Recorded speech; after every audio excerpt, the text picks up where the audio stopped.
Magandang araw. Sa video na ito, pag-uusapan natin ang dalawang mainit at kapanapanabik na balita mula sa PBA. Unang-una na dyan ang pagdating ng bagong import ng San Miguel Beermen na si Troy Baxter. Marami ang agad na na-curious kung anong klaseng laro ang maibibigay niya sa isa sa mga pinakakilalang team sa liga. Matangkad, malakas, at may bitbit na athleticism, siguradong maraming fans ng Beermen ang umaasang makakatulong siya ng malaki sa kampanya ng koponan. Bukod pa riyan, hindi rin basta-basta ang expectation sa kanya dahil kilala ang San Miguel na palaging contender pagdating sa championship. Kaya naman malaking tanong ngayon kung paano siya mag-fit sa sistema at kung gaano siya kabilis makaka-adjust sa laro dito sa PBA. Kasabay niyan, isang balitang bumuhay sa damdamin ng maraming tagahanga ng Magnolia ang pagbalik ni James Yap sa team. Matagal-tagal din siyang nawala sa spotlight, pero ngayon, babalik siya bilang isa pa ring player, habang si Tenorio naman ang bagong coach ng team. Maraming fans ang excited makita kung paano magtutulungan ang veteranong guard at ang bagong coach ng koponan. Alam natin na matagal na ring kilala si Yap sa galing niya sa clutch moments, kaya tiyak na marami ang gustong makita kung kaya pa ba niyang ipakita ang magic na ilang beses na rin niyang napatunayan sa kanyang karera. Tila interesado na ang San Miguel Beermen na kunin si Troy Baxter bilang isa sa mga posibleng import nila para sa susunod na import-laden conference ng PBA. Isa siya sa mga import na kinokonsidera ng team, at kung matutuloy man ito, siguradong malaking karagdagan siya sa powerhouse lineup ng San Miguel. Kilala si Baxter sa kanyang athleticism, taas ng talon, at explosiveness sa opensa. Sa dami ng highlights niya sa labas ng bansa, hindi na nakakapagtaka kung bakit napukaw niya ang atensyon ng Beermen.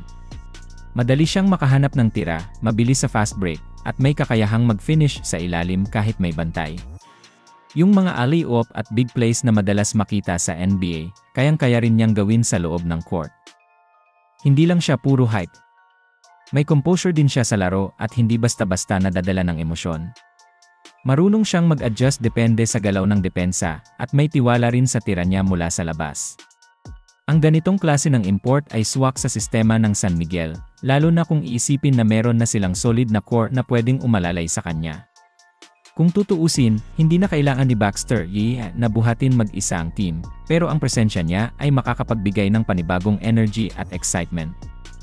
May potential din siya na mag-match well sa local players, lalo na sa mga guard ng Beermen na mahusay mag-set up ng play. Bukod sa athleticism, may sense of timing din siya pagdating sa depensa. Marunong siyang bumasa ng galaw ng kalaban at may kakayahang mag-block ng tira kahit galing sa weak side. Kaya hindi lang siya asset sa opensa, kundi pati na rin sa depensa. Kung makukuha siya ng San Miguel at mag-click agad ang chemistry nila ng team, malaki ang tsansa nilang makapasok sa mas mataas na level ng kompetisyon. Maraming fans ang siguradong aabangan ang kanyang pagdating at magiging interesado kung paano niya mababago ang tempo ng laro para sa Beermen. Tila interesado na ulit ang Magnolia na kuning pabalik si James Yap, at ayon sa ilang ulat, mukhang bukas din si Yap sa posibilidad na magsuot muli ng jersey ng team na minsan niyang dinala sa tagumpay. Sa kabila ng ilang panahon ng pahinga at hindi pagiging aktibo sa mga nakaraang conference, hindi pa rin nawawala ang tiwala ng ilan sa kakayahan ni James Yap. Kilala siya bilang isa sa mga pinaka-iconic na scorers sa kasaysayan ng PBA, at kahit may edad na, hindi matatawaran ang karanasan at leadership na maibibigay niya sa loob at labas ng court. Kung matuloy man ang pagbabalik niya, malaking tanong kung paano siya magagamit sa sistema ngayon ng Magnolia. Pero hindi maikakaila na malaking inspirasyon ang kanyang presensya para sa mga mas batang manlalaro. Ang posibleng tambalan nila ni Coach Tenorio ay isa rin sa mga inaabangan ng fans. Pareho silang veterano, parehong may mataas na basketball IQ, at parehong may winning mentality. Kung dati ay magkalaban sa court, ngayon ay posibleng magtulungan para iangat ang Magnolia sa mas mataas na antas. Hindi na kailangang umasa ang team kay Yap bilang pangunahing scorer, pero sa mga crucial moments, alam nating maaasahan pa rin siya sa mga importanteng tira. Kahit limitadong minutes lang ang ibigay sa kanya, malaki pa rin ang pwedeng maging epekto ng kanyang laro. Bukod doon, malaking tulong din ang kanyang experience sa mga batang players na ngayon pa lang nagsisimula magbuo ng pangalan sa liga. Hindi rin matatawaran ang connection ni Yap sa mga fans ng Magnolia. Sa tuwing binabanggit ang pangalan niya, laging may kasamang nostalgia at respeto mula sa mga nanonood. Kung sakaling matuloy ang pagbabalik niya, siguradong magiging mas emosyonal at espesyal ang bawat laro. Sa isang liga na mabilis ang takbo ng panahon at maraming pagbabago, ang pagkakaroon ng isang tulad ni James Yap sa roster ay paalala ng stability at legacy. Hindi lang basta player si Yap para sa Magnolia, isa siya sa mga haligi ng kasaysayan ng team. Sa kabilang banda, kung magkataon na matuloy ang pagbabalik ni James Yap sa Magnolia, tiyak na isang magandang tandem ang mabubuo nila ni A. Tenorio na ngayon ay nagsisilbing bagong head coach ng koponan. Parehong veterano, parehong may championship experience, at parehong may natural na leadership sa court. Malaking bagay ang presensyang dalawa para sa isang team na naghahangad bumalik sa taas ng kompetisyon. Si A, kahit bago pa lang sa coaching, kilala na bilang isa sa mga pinakamatalinong point guard sa PBA. Dahil dito, marami ang naniniwala na madali niyang maintindihan ang galaw ng mga players, at mabilis siyang makakabuo ng sistema na bagay sa mga available na talento ng Magnolia. Kung si Yap naman ang pag-uusapan, alam na ng lahat kung anong klaseng firepower ang kaya niyang ibigay. Maaaring hindi na siya kasing bilis tulad ng dati, pero yung husay niya sa opensa, lalo na sa clutch moments, hindi pa rin nawawala. Kaya kung pagsasamahin mo ang basketball ni Tenorio at ang scoring instinct ni Yap, magkakaroon ang Magnolia ng veteran duo na pwedeng sumuporta at maggabay sa mga mas batang players ng team. Hindi nila kailangang magbida sa bawat laro, pero ang leadership at experience nila ay siguradong magbibigay ng composure, lalo na sa mga dikitang laban. Ang tandem na ito ay hindi lang para sa stats, kundi para sa kultura ng team.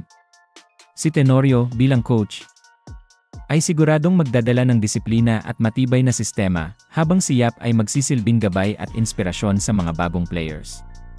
Ang kanilang presence ay magbibigay ng kumpiyansa at sense of direction sa buong roster.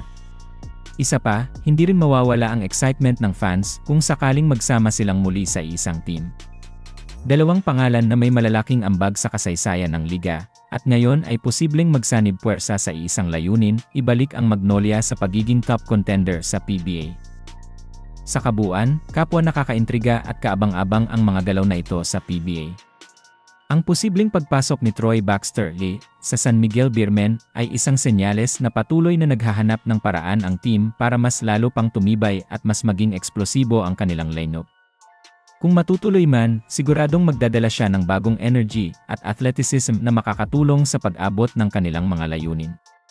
Samantala, ang posibilidad ng pagbabalik ni James Yap sa Magnolia at ang tambalan nila ni Coach Deg Tenorio ay isang nakaka-inspire na eksena para sa fans, lalo na sa mga matagal nang sumusubaybay sa liga. Sa mga ganitong dalaw, makikita kung gaano kahalaga ang kombinasyon ng karanasan, talento, at tamang leadership sa tagumpay ng isang koponan. Bagong mukha man o dating paborito, ang mahalaga ay kung paano sila magkakaroon ng impact sa kanilang mga bagong role. Sa tulong ng tamang sistema at suporta ng mga fans, hindi malabong makita natin ang San Miguel at Magnolia na muling umangat at bumalik sa tuktok ng kompetisyon. Sa mga susunod na linggo, tiyak na maraming dapat abangan sa magiging direksyon ng mga kwentong ito sa PBA.